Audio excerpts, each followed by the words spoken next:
Bueno, ahora vamos a hacer el estudio de un sistema en donde hemos colocado un bloque sobre un plano inclinado que tiene una superficie rugosa con coeficiente de rozamiento mi, y adicionalmente a ese bloque mediante una cuerda se le está ejerciendo una tensión que está formando un ángulo teta con respecto a la línea del plano inclinado. Entonces, bueno, este plano inclinado tiene una inclinación alfa, un ángulo de inclinación alfa, y vamos a usar la segunda ley de Newton. Entonces recordemos que la segunda ley de Newton es masa por aceleración igual a la sumatoria de fuerzas que están actuando sobre el cuerpo. Entonces ahora tenemos, lo que hacemos inicialmente es ubicar cuáles son las fuerzas que están actuando sobre el cuerpo. Es lo que normalmente se denomina diagrama de cuerpo libre. Entonces, bueno, como está posado, el bloque está posado sobre una superficie, pues va a aparecer una fuerza normal. Como está bajo el campo gravitacional terrestre, pues va a aparecer el peso mg. Está sometida a una tensión que ya la dibujamos aquí, que está formando un ángulo teta con respecto a esta línea del plano inclinado. Y como adicionalmente la superficie es rugosa, entonces va a aparecer un coeficiente de rozamiento, una fuerza de rozamiento que va a depender de si el cuerpo se está moviendo o está quieto.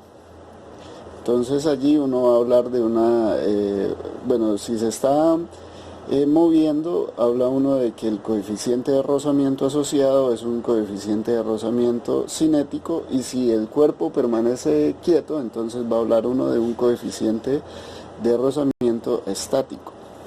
Como ya usted, la medida de ese coeficiente de rozamiento ya la pudieron ver en el video que les dejé anteriormente. Entonces, bueno, vamos ahora sí, ya identificamos la fuerza, entonces simplemente ahora asumimos, porque no podemos saber, porque no sabemos los valores, entonces no podemos decir el bloque puede ser que se mueva hacia acá abajo. Si digamos un bloque muy grande y la tensión que está ejerciendo muy pequeña, por decir algo, él se va a mover hacia acá abajo. Pero si ya la tensión es lo suficientemente grande, puede ser que el bloque se acelere hacia arriba. Es decir, este es el caso en el cual nosotros no podemos a priori saber en qué sentido se va a mover, pero podemos asumirlo. Entonces lo que sí debemos estar seguros es que se mueve sobre el plano, es decir, que vamos a considerar que esta tensión es una tensión no tan grande, o que no tiene las características necesarias para que el bloque, digamos, cuando alguien lo dale con una cuerda se levante, sino que solamente se va a deslizar. Eso es lo que estamos considerando. Entonces, bueno, se puede deslizar hacia arriba o se puede deslizar hacia abajo. Listo, entonces ya teniendo el diagrama, ahora sí, pues planteamos la sumatoria de la segunda ley de Newton, masa por aceleración, que me da el movimiento, es igual a la causa, es decir, esta es la consecuencia y estas son las causas, es decir, la suma de las fuerzas que están actuando sobre él, que son las que van a provocar el movimiento. Entonces, bueno, tensión más el peso más la normal más la fuerza de rozamiento. Recordemos aquí, en esta parte todavía no debemos de preocuparnos por signos. ¿Por qué? Porque estamos sumando vectores libres. Ya los signos cuando aparecen, cuando nosotros incluyamos el sistema de referencia. Bueno, entonces, como les mencioné anteriormente, nosotros somos libres de escoger el sistema de referencia apropiado. En este caso, el sistema de referencia más apropiado es uno en el cual uno de los ejes esté a lo largo de la línea del plano inclinado. Entonces vamos a tomar el eje X en este sentido y el eje Y así. Entonces, bueno, ahí ya tenemos definido el sistema de referencia, con lo cual ya podemos construir los vectores analíticamente, es decir, en términos de sus coordenadas cartesianas en este caso. Bueno, entonces masa por aceleración, la aceleración solamente va a tener componente en X, entonces puedo decir que masa por aceleración en X, 0, porque no tiene componente en Y. Ahora, la tensión va a tener componentes en X y Y. En X va a ser el coseno de teta y en Y va a ser el seno de teta, o sea que la componente de la tensión en X va a ser T por el coseno de teta. Y es negativa porque está apuntando en la dirección, esta coordenada está en el lado negativo del eje X. Por otro lado, la componente en Y va a ser T seno de teta y en este caso va a ser positiva porque está del lado positivo del eje Y. Bueno, ahora para descomponer esta función, esta fuerza del peso, mg, vamos a mirar, nosotros conocemos que el ángulo de inclinación entre la horizontal y el plano inclinado es alfa, entonces ahora miremos dónde está alfa acá. El alfa está de este lado y vamos a mirar por qué. Esto viene de una propiedad que es de la geometría, que me dice que si yo tengo dos líneas inicialmente oblicuas, es decir, estas dos líneas azules que he pintado aquí ya están formando un ángulo alfa. Bueno, ese ángulo alfa aparece de aquí a acá por ángulos opuestos. Ahora, si yo a cada una de esas líneas azules le trazo una línea perpendicular, la propiedad dice que las dos nuevas líneas, es decir, estas líneas rojas, miren, aquí trace esta línea es perpendicular con esta línea roja, y ahora esta línea roja es perpendicular con la otra, entonces cuando trace esas dos nuevas líneas, esas dos líneas rojas van a quedar formando el mismo ángulo que estaban formando las líneas originales, es decir, que si estas forman un ángulo alfa, el ángulo que aparece aquí va a ser alfa. Bueno, entonces eso lo utilizamos. Mire que aquí se presenta lo mismo. Aquí tengo esta línea, es perpendicular con esta. Y esta línea es perpendicular con esta. Entonces, ¿qué significa? Que esta línea y esta línea van a estar formando el mismo ángulo que formaban las dos líneas originales, alfa. Ahora, ya sabiendo o estando seguros de que el ángulo alfa está allí, ahora tenemos que descomponer ese vector en sus componentes X y Y. Entonces, la componente X sería este pedacito, ¿cierto? Entonces aquí sería este mismo pedacito y aquí se está formando el ángulo recto, por tanto esta sería la hipotenusa, o sea que necesito una función trigonométrica entre cateto opuesto a hipotenusa que sería el seno, por tanto la componente en X, que es este pedacito de aquí, sería mg por el seno de alfa. Mg por el seno de alfa y queda positivo porque está a este lado del... Entonces aquí me quedaría mg seno de alfa. Por otra parte, la componente en y de este vector sería este pedacito de acá, que corresponde con el cateto adyacente. Es decir, que tengo hipotenusa y cateto adyacente sería coseno. O sea que la componente de aquí sería, de este peso en el eje y sería mg por el coseno de teta. Pero como adicionalmente está en la dirección, en el lado negativo del eje, entonces me quedaría acá como componente menos mg por el coseno de alfa, perdón, aquí dije teta, es alfa, ¿no? mg por el coseno de alfa. Listo. Ahora vamos a mirar la normal. Bueno, la normal queda fácil porque ya está sobre el eje y en este caso, entonces me quedaría 0,n. Y esto se dio gracias a una escogencia apropiada del sistema de referencia.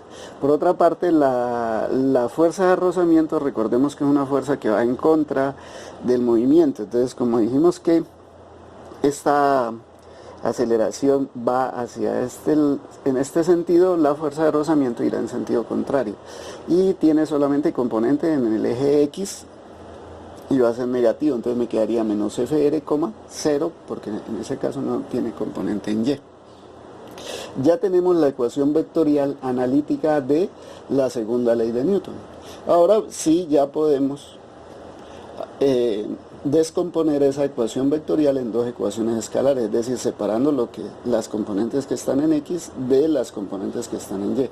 Entonces separo todo lo que está en X. Aquí sería masa por aceleración en X igual a menos T por el coseno de teta más mg por el seno de alfa más 0 menos la fuerza de rozamiento, que recordemos que es mi por la normal. Entonces ya de una vez la escribo ahí. Del otro lado sería en Y, sería 0, T seno de teta, menos mg coseno de alfa, n y 0. Ahí ya están las dos ecuaciones. En este caso se supone que yo conozco el valor de la tensión, el ángulo teta, el ángulo alfa, la masa, la gravedad y el coeficiente de rozamiento. Entonces, en términos de eso, bueno, no conozco la normal, pero en términos de esos valores voy a poder encontrar la normal. Entonces despejamos la normal de aquí y ya me queda en términos de lo que yo conozco. Ahora, esta normal es esta misma normal que está acá, entonces la puedo traer de aquí a acá, la reemplazo y entonces me quedaría esta ecuación cuando hago el reemplazo. ¿Sí? Luego lo que puedo hacer es, como a mí en general me va a interesar conocer la aceleración porque es la que me dice cómo se va a mover el cuerpo, entonces despejo la aceleración de aquí y me quedaría algo como esto. De aquí yo puedo, aquí simplemente lo que hice fue factorizar todo lo que tenía, bueno, abrí este paréntesis y luego factoricé lo que tenía tensión y lo que tenía peso, mg. Entonces separé en esas dos, factoricé de nuevo y me queda una expresión como esta. Luego puedo simplificar aquí esta m con esta, o sea, separo esto en dos términos, luego simplifico m con m de este lado y esta pues acá de este lado no se me simplifica, me quedaría una aceleración en x de esta manera. Esa sería la aceleración que experimenta. Entonces ya, ¿quién me va a decir hacia dónde finalmente se va a mover el cuerpo? Porque yo solamente sé que se puede mover en esta dirección, pero no sé si va hacia arriba o hacia abajo. Pues ya me lo va a decir el número que me dé cuando yo le introduzca los valores específicos del problema, es decir, que ya le introduzco el valor del coeficiente de rozamiento, la masa, la gravedad, el ángulo alfa, el ángulo teta, el valor de la tensión y allí me va a dar un número. Digamos, yo aquí asumí que se movía hacia abajo, entonces si ese número que me da aquí me da positivo, significa que yo tenía razón, se mueve hacia abajo, pero si me da negativo, significa que él se va a estar moviendo hacia arriba y que lo que yo asumí era errado, pero la misma álgebra se encarga, el álgebra y la aplicación adecuada de la segunda ley de Newton se va a encargar de decirme si yo estoy en lo correcto o no. Bueno, ahora esta es una ecuación ya de un problema bastante general que lo podemos simplificar y nos puede servir para conocer otros sistemas un poco más simples. Entonces ahora supongamos un problema más simple. Supongamos que yo digo que ahora la rampa es completamente lisa. Completamente lisa significaría que no hay rozamiento, o sea que el coeficiente de rozamiento lo haría 0. Si hago el coeficiente de rozamiento 0 en esta expresión, ¿a qué llegaría? Llegaría a que la expresión que me describe la aceleración sería esta. Es decir, miren que aquí la aceleración va a depender del valor de la gravedad, va a depender del ángulo, tanto del ángulo alfa como del ángulo teta, como el valor de la tensión, como el valor de la masa. Bueno, ahora miremos qué pasaría si yo digo, bueno, ya ahora dejo que la superficie sea rugosa, pero voy a decir que quito esta tensión. Entonces voy a mirar ahora cómo se acelera en ese caso. Bueno, en ese caso si t es igual a 0, entonces todo este término se me anula y me quedaría algo como esto. Es decir, un bloque que yo dejé ahí, lo coloqué allí y lo suelto y miro a ver si él puede que se acelere. Bueno, ya aquí la única manera es que se acelere hacia acá, bajo, o que se quede ahí quieto. Entonces, digamos, si me dice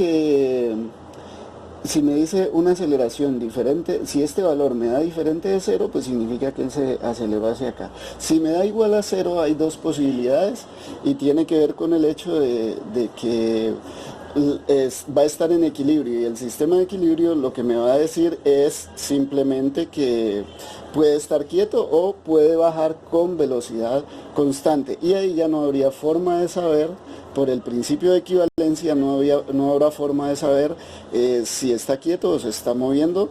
¿Por qué? Porque va a depender del sistema de referencia. Bueno, ahora otra cosa que es importante aquí, miren que del ángulo de inclinación, del coeficiente de rozamiento y de la gravedad, pero ya no depende de la masa. Es decir, que si yo suelto un bloque en un plano rugoso, él se va a acelerar, pero la aceleración que él sufra no va a depender en este caso de la masa, sino que va a depender de qué tan inclinado está el plano y del coeficiente de rozamiento y pues obviamente del planeta donde nos encontremos. Ahora vamos a hacer la simplificación ya completa, es decir, vamos ahora a decir qué pasaría si la tensión es 0 y el coeficiente de rozamiento es 0, es decir, que estoy colocando un bloque solito aquí en un plano que es completamente liso. Entonces en ese caso simplemente la aceleración sería igual a g por el seno de alfa, es decir que en este caso no dependería ni de la masa, ya no habría coeficiente de rozamiento y solamente va a depender de la gravedad y del ángulo de inclinación del plano inclinado.